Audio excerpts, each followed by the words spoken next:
Bonjour à tous les deux. Bonjour.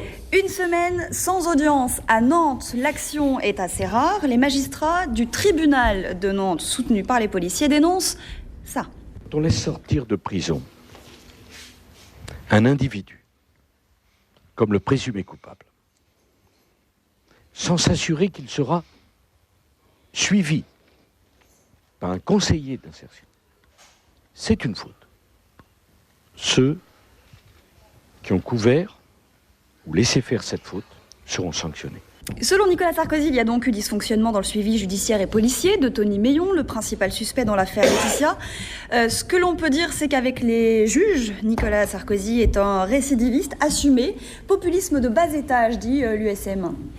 Enfin, c'est vrai qu'il est récidiviste en la matière, puisque depuis 2002, c'est sa stratégie de cibler les juges, d'en faire des boucs émissaires. Ce qui est terrible, c'est que en plus, c'est qu'il s'agit d'une affaire qui est vraiment une affaire très émouvante. Enfin, c'est cette jeune fille, qui est avec ce visage, cette beauté sacrifiée dans des conditions absolument horribles, et donc qu'un président de la République se serve de ça pour stigmatiser une catégorie, ça me révolte. En même temps, son émotion n'était pas feinte à Nicolas Sarkozy. Mais je ne discute pas de son émotion, je discute de son rôle, du rôle du président, qui n'est pas de surfer sur cette émotion et de s'en servir pour une cause politique, mais de rassembler les Français et d'essayer de trouver des solutions ensemble. Et non pas de dire c'est la faute des juges, ce que fait le président de la République et ses ministres depuis des mois et des mois, parce que ce serait politiquement payant, ce qui reste encore à démontrer. En l'occurrence, dans cette affaire-là, on voit très bien qu'il y a effectivement eu des dysfonctionnements, mais qui ne sont pas dus à la responsabilité de juge, en l'occurrence, mais à une organisation d'un système à qui on ne donne pas les moyens. Là, moi, je crois que les juges ont raison de se révolter. Quand on voit le nombre de dossiers qu'ils ont à suivre, des milliers, et qu'ils étaient 3 et qu'ils réclamaient un poste de juge d'application des peines depuis des mois et des mois, que la chancellerie leur disait non, pas question, et maintenant on leur débloque. Je veux dire, dans l'urgence, il y a quelque chose vraiment de profondément, je trouve, écœurant, mais je pèse mes mots, dans cette campagne contre le laxisme préjugé des juges, qui ne sont pas, comme nous l'a rabâché le président de la République et Éric Zemmour depuis des mois, du côté du laxisme, dire c'est l'image stéréotypée du syndicat des juges des années 70. Je veux dire, ils ne sont pas sortis, Zemmour et Sarkozy, de ce c'est notre jeunesse, c'est normal. Oui, c'est votre jeunesse, mais évoluez. Vous aurez une maturité splendide, peut-être. Et Proust disait qu'on a appris seulement à l'adolescence. En fait, si je puis me permettre, c'est encore plus compliqué que ce que dit Nicolas. Parce que je pense que Sarkozy a raison et en même temps a tort. Qu'en même temps, il s'est condamné lui-même à une certaine schizophrénie. Mais je vais essayer d'expliquer ça. En fait, je pense que le problème de fond, c'est la rencontre entre une idéologie compassionnelle, quoi qu'en dise Nicolas, qui règne depuis 30 ans, non seulement chez les justice, non seulement chez beaucoup de juges, pas chez les juges, il n'y a jamais les juges, c'est pas une entité comme ça, non, il y a une idéologie. Ça règne, oui, au syndicat de la magistrature, par exemple, ça c'est un fait. Ça régnait. Non, ça règne toujours. Mais c'est plus prégnant, c'est une idéologie compassionnelle qui nous a expliqué dans les années 70, justement, quand vous n'étiez pas né, Maya, qui nous expliquait que le criminel n'était pas un coupable, mais au contraire une victime de la société qui avait brisé et bridé ses désirs, et donc il fallait le protéger de cette dite société. Et cette idéologie, mon cher Nicolas, elle s'est répandue, que tu le veuilles ou non, depuis 30 ans, partout. Chez les juges, oui, chez des juges, mais aussi chez les journalistes, mais aussi chez les psys, mais aussi chez ces psys qui vont faire les contrôles, etc., etc. Toute la société, toutes les nouvelles générations ont été éduquées dans les universités, dans les journaux, dans la télévision, à ce discours compassionnel. Voilà. Ça, c'est un fait que tu ne peux pas nier. Mais c'est une vieille lune. Non, c'est pas une vieille lune du tout. C'est dépassé, il s'est passé pas tellement de choses. Mais ça, tu te il y a eu des révolutions culturelles là-dessus. Non, ce n'est pas une vieille lune. Les temps idéologiques sont longs. Voilà. Bon. Et il y a eu une domination idéologique de l'idéologie des années 70. Mais, c'est là où je dis que Sarko, en même temps, est en porte-à-faux par rapport à lui-même. C'est que depuis des années, sa politique de non-construction de places de prison supplémentaires. En vérité, nous aurions besoin au moins de 20 000 places supplémentaires. Nous en avons 60 000. Il en faudrait au moins 80 000. C'est ce qu'il y a en Angleterre. Je dis bien au moins. Parce que le veuille Nicolas ou non, il y a une explosion de la délinquance et de la violence. Donc il faut plus de places de prison. Seulement, l'idéologie compassionnelle dit « Oh, les pauvres chéris, il ne faut pas les mettre en prison ». Et 2, l'idéologie de la droite libérale, là je vais lui faire plaisir, dit il faut faire des économies budgétaires. Donc on ne construit pas ces places de prison. Et donc Sarkozy et Chirac, depuis la loi Perben, multiplient les réductions de peine, multiplient les libérations conditionnelles. Et Sarkozy, en 2009, lui-même a fait voter une loi, je l'ai déjà dit ici, je crois, qui pousse les juges à ne pas garder en prison toutes les peines de moins de 2 ans. Donc ça fait des tas de criminels dans la nature, des tas de délinquants dans la nature. Ça ravit Nicolas et tous les idéologues de compassionnels. Non, mais ce qui est extraordinaire, ça te ravit. Ce qui est extraordinaire, c'est que... Mais oui, il faut assumer ces idéologies. Ce qui est extraordinaire, c'est que la lecture idéologique d'Éric Zemmour, elle est toujours passionnante, mais il y a un moment où elle déconnecte des faits. C'est-à-dire elle s'évade de la réalité. Parce qu'elle colle aux faits. Elle s'évade de la réalité. C'est-à-dire que, au fond, sur un constat juste, idéologiquement, que dans les années 70, il y a eu une acmé de l'idéologie qu'il appelle compassionnelle, et qu'effectivement, c'était le moment où les journalistes, j'ai été dans des journaux de gauche, donc je sais qu'effectivement, on ne trouvait que des excuses aux criminels avant de se pencher sur le sort des victimes. Sauf que les choses ont changé, et que quand on va regarder de près ce que ne fait plus Éric, parce qu'il a trouvé un créneau idéologique fort, quand on va regarder de près les jugements que prononcent les magistrats, c'est plus du tout ça, c'est plus du tout ces générations-là. Les jugements des juges aujourd'hui sont pas du tout laxistes. En Europe, on a les tribunaux qui sont les plus sévères en France. Mais les peines sont pas appliquées, mon pauvre. C'est autre chose. Me dis pas que les juges sont laxistes alors que les peines sont pas appliquées. Est-ce qu'il n'y a pas de place dans les prisons? Je te suis tout à fait. C'est qu'il y a une incohérence de l'idéologie. C'est qu'il y a 30 000 peines de prison qui ne sont pas appliquées aujourd'hui en France. Tu sais, 30 000. Oui, non, mais je sais bien. Allez, on avance, on aura l'occasion d'en reparler. Décidément, Michel Alliot-Marie ne sort plus de sa zone de turbulence tunisienne. Cette fois, la chef de la diplomatie est épinglée pour avoir voyagé dans le jet d'un homme d'affaires présenté comme un proche du clan Ben Ali. Mensonge, répond l'intéressé. De toute façon, c'est pas la ministre qui était dans l'avion. Quand je suis ministre, je suis ministre. Quand je suis en vacances, je pense que je peux avoir des amis. Un ministre peut-il se permettre d'être un homme ou une femme comme les autres? En clair, ministre, c'est un métier? C'est une vocation. C'est une mission de service public, si j'ose dire. On n'est pas ministre à mi-temps et ministre la nuit ou ministre le jour et puis privé la nuit. Non, je veux dire, on est consacré totalement à sa tâche, surtout quand on est ministre des Affaires étrangères. Ce qui est extraordinaire en plus, c'est que Michel Alliot-Marie, outre une série de gaffes absolument plus accablantes les unes que les autres, qui vont de son discours d'envoi des forces de suggestion d'envoi des forces de l'ordre en Tunisie au fond le blanc-seing donné à l'envoi de grenades lacrymogènes, à des propos ahurissants qu'elle a tenus le 21 janvier en Égypte, où elle a dit que le régime de Moubarak était absolument démocratique. À cela s'ajoute cette faute, mais que je trouve, moi, gravissime, et qui montre la déconnexion totale, des hommes politiques, en l'occurrence de la femme politique, mais de son compagnon également, qui prennent des vacances, je veux dire fin décembre, alors que les événements ont commencé le 17 décembre en Tunisie, et que là, elle prétend que ça a commencé fin décembre. En plus, elle ajoute les inexactitudes et les mensonges les uns après les autres. Elle dit qu'il n'y avait pas de liaison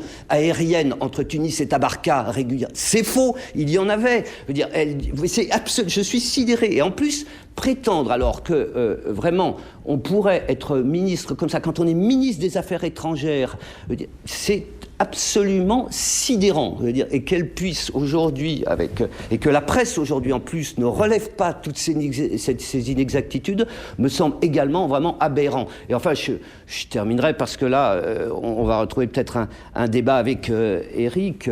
Je trouve que ces hommes et ces femmes politiques, au fond, totalement absents, déréalisés, ça remet sur le devant de la scène plus que jamais ce sujet dont il se moquait autrefois, sur les conflits d'intérêts, sur les différentes fonctions. Non, ça, voilà. D'accord. Alors moi, ce mot de Alliot-Marie m'a rappelé une vieille histoire avec le général de Gaulle qui recevait un député UDR à l'époque qui avait été mis en cause dans une affaire immobilière, et pour plaider sa cause, le député lui a dit « Mais mon général, il faut bien que je vive ». Et De Gaulle lui a regardé et lui a dit « Je n'en vois pas la nécessité ». Donc je pensais à ça en l'écoutant. C'est un peu la même histoire. Je pense qu'Alliot-Marie, je serai gentil pendant 30 secondes, je pense qu'Alliot-Marie n'est pas la seule. On dira ça pour l'excuser. Maintenant, c'est très intéressant de voir comment Alliot-Marie, qui comme l'a très justement dit Fillon, en fait, a trouvé le moyen de faire tous les grands ministères sans rien laisser comme trace. Aujourd'hui, là, le rideau de fumée de 20 ans est en train de se dissiper. C'est assez intéressant de voir en tant qu'observateur comment cette femme qui a fait sa carrière en fait sur la rareté féminine à droite dans les années 70-80 et ensuite sur un prétendu gaullisme alors que elle est gaulliste comme moi, je suis cardinal, je veux dire par là qu'elle n'a pas connu le général de Gaulle, elle n'a pas fait la résistance, elle a pas, enfin ce gaullisme est assez extraordinaire. Donc tout ça est en train de s'écrouler. C'est assez étonnant à voir. Elle peut rester. On a entendu le PS maintenir les appels à la démission. Ouais. De toute façon, elle peut toujours rester. Sarkozy n'aime pas. En plus, Sarkozy n'aime pas. On l'avait vu pour Blanc, on l'avait vu pour tout ça. Si j'ai bien compris la psychologie sarkozienne, il n'aime pas virer comme ça sous la pression en donnant l'air de céder à la presse, au PS, etc.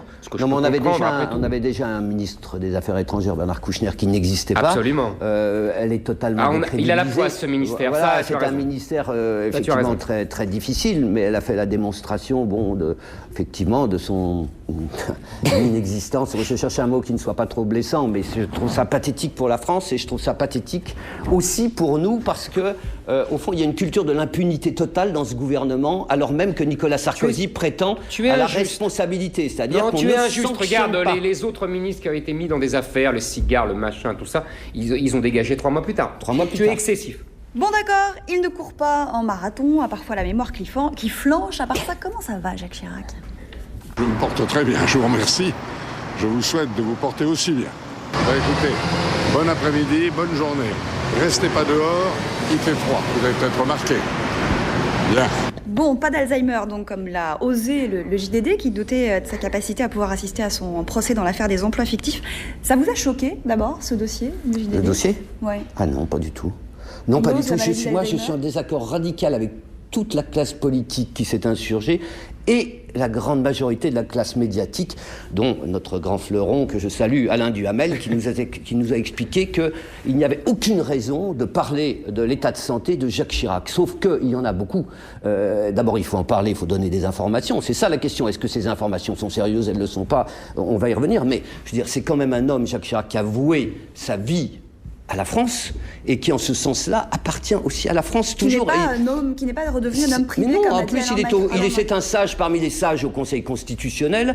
On attend de lui qu'il juge avec toute et entière lucidité. Enfin, il doit comparaître dans un procès pour la première fois de l'histoire de France, si j'ose dire, et il est important qu'on sache s'il est en état de faire face aux accusations qu'on va porter.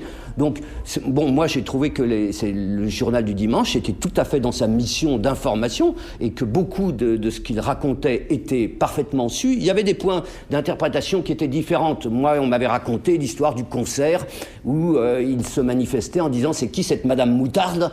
en parlant de la personne qui interprétait, qui était l'interprète principal. Mais il le disait de manière moqueuse parce qu'il déteste la musique classique. Voilà, donc c'était pas une preuve de manque d'esprit, mais au contraire une démonstration d'esprit. Mais en attendant, on a le devoir de parler de ces choses-là. Éric. Mais je suis pas en désaccord avec ça. Moi, ça m'a pas choqué non plus. Non, franchement, ça m'a pas choqué. Bon, il s'est peut-être trompé, mais bon, voilà. En plus, je pense que il y a dans l'entourage de Chirac des stratégies divergentes. Il y a ceux qui veulent essayer d'échapper au procès en prétextant ou en fondant la maladie, et puis il y a ceux qui ne veulent pas y échapper. Donc je pense que ça vient de là. Bon, maintenant, le problème de ce procès, c'est que on a eu différentes opérations politiques. Voilà, exactement. Me semble. Et en même temps, c'est normal parce que ce procès suscite en chacun de nous des sentiments, en tout cas en moi, des sentiments. Je pourrais faire le débat avec moi-même. C'est-à-dire que d'un côté, je me dis ça va, il est vieux, c'est des trucs qui a 20 ans, on s'en moque, c'est fini, etc. Et de l'autre part de moi-même dit mais quand même, il n'a pas été jugé parce qu'il était président de la République. Et moi, à l'époque, j'étais favorable cette protection. Mais c'est ça, ce procès, il est indispensable pour que finalement l'immunité présidentielle soit aussi voilà, c'est ça, soit légitime, exactement. Voilà, exactement. Et qu'on dise, c'est maintenant, il n'est plus roi de France, donc il est citoyen comme un autre. Voilà, donc il doit être jugé comme un autre. Surtout que je finis là-dessus. Je pense que la machine de guerre RPR, qu'on a bien connue, Nicolas et moi, a faussé le jeu démocratique. C'est-à-dire qu'on peut penser que sans la machine de guerre RPR, dont on sait aujourd'hui qu'elle était largement illégale, il n'y aurait peut-être pas eu de défaite de Giscard en 81, de défaite de Barre en 88, de défaite de Balladur en 95. J'en sais rien. C'est pas la seule cause, mais on peut imaginer. Donc, après tout, il n'y a pas de raison que Juppé soit le seul à payer. Mais ce qui est extraordinaire dans notre système, c'est qu'au fond, on va le juger pour 3 queues de cerise, alors même que tout ce système de raquettes qu'il avait mis en place, le RPR, qui était fabuleux, fabuleux, c'est vrai, absolument. Ça, je suis d'accord. Mais là, je suis d'accord. Jugera, on ne l'a jamais jugé. Donc... Oui, mais c'est la partie émergée de l'iceberg. Tout le monde sait qu'il y a l'iceberg en dessous, quoi, en même temps. Allez, on finit, on a 2 minutes, 3 ans de mariage, elle a son Nicolas dans la peau, mais plus la gauche apparemment. Étonnante interview Vaut mieux que l'inverse. de Bruni Sarkozy cette semaine dans le Parisien, avant de fêter ses noces de froment. Je n'ai jamais voté à gauche en France et ce n'est pas maintenant que je vais m'y mettre, je ne suis plus vraiment de gauche. Elle dit aussi qu'elle ne veut pas du tout faire de la politique. C'est quand même un peu de la politique ce qu'elle est en train de faire dans cette Oui, c'est de la politique à plein, c'était un peu ce qu'elle fait là. D'ailleurs, je trouve, moi, c'est le chant du cygne de l'ouverture, si j'ose dire. Enfin, c'est le chant à petite voix, hein, comme nous fait joliment Carla Bruni, puisqu'elle était un des symboles, un des fleurons de cette politique d'ouverture de Sarkozy quand elle se prétendait. Et alors les journaux qui ont répercuté ça, je me marre, si j'ose dire maintenant, du Point à Libération, vous vous souvenez peut-être, c'est la conscience de gauche de Sarkozy, elle est de gauche, je suis de gauche épidermiquement, dit-elle. Ouais, épidermiquement, ça fait rêver, quoi. Et en fait, c'était de la gauche de quoi? De SOS Racisme, des Restos du Cœur, mais sur la question sociale, il n'y avait jamais un mot. Jamais un mot. C'était un discriminant. Si on va être d'accord, moi je m'en vais. Non mais c'est vrai, sur la question sociale, parfois Eric il la met dessus la table, parfois elle devient secondaire. Mais parce qu'elle n'est pas. Alors que moi elle est centrale. Donc je suis pas étonné qu'elle soit à droite. Elle l'était d'une certaine façon. Elle entend jouer un rôle dans la campagne présidentielle. Elle va être, si Nicolas Sarkozy se lance, bien sûr, elle va lui être utile. Elle peut l'aider à Nicolas Sarkozy dans une campagne. Elle l'aide déjà. Mais elle l'aide parce que elle tient bien son rôle de femme de président à l'étranger. Moi, je pense que c'est vraiment alors son rôle majeur, c'est ça. Elle porte bien. C'est notre Lady Diana à nous, quoi. Elle est élégante, elle est belle, elle représente bien la France, quoi. Bon, ça suffit. On ne lui demande pas plus. C'est formidable. En cela, elle l'aide. Voilà, le reste, ses opinions. Moi, je vais vous dire dans le star system, quoi. Oui, mais c'est l'époque. Voilà. Moi, je vais vous dire, je suis très content qu'elle dise ça, parce que j'ai ici, il y a 2 ans, craint beaucoup qu'elle ne gauchise justement sur le plan sociétal. J'allais y venir. Mais je le reconnais. Et je pense qu'elle l'a fait au début. C'était le coup de pied d'âne que je lui réservais, parce que Zemmour nous a quand même expliqué, j'attendais qu'il vienne sur ce plateau, qu'au fond, elle faisait partie de ce complot médiatique qui emportait Sarkozy sur les rives de la laxisme et du 68 tardisme attardé. Mais je continue à penser, depuis la présidentielle, mon cher Nicolas, que Sarkozy est double. Sarkozy, c'est Janus Bifron. Sarkozy, il est d'un côté Guénaud et de l'autre Carla. Il est les deux. Et alors, il faut savoir par où il va pencher. Merci beaucoup à tous les deux. Le journal revient dans un instant. Nous, on se retrouve sur itélé.fr avec Nicolas et avec Eric pour les bonus de Ça se dispute.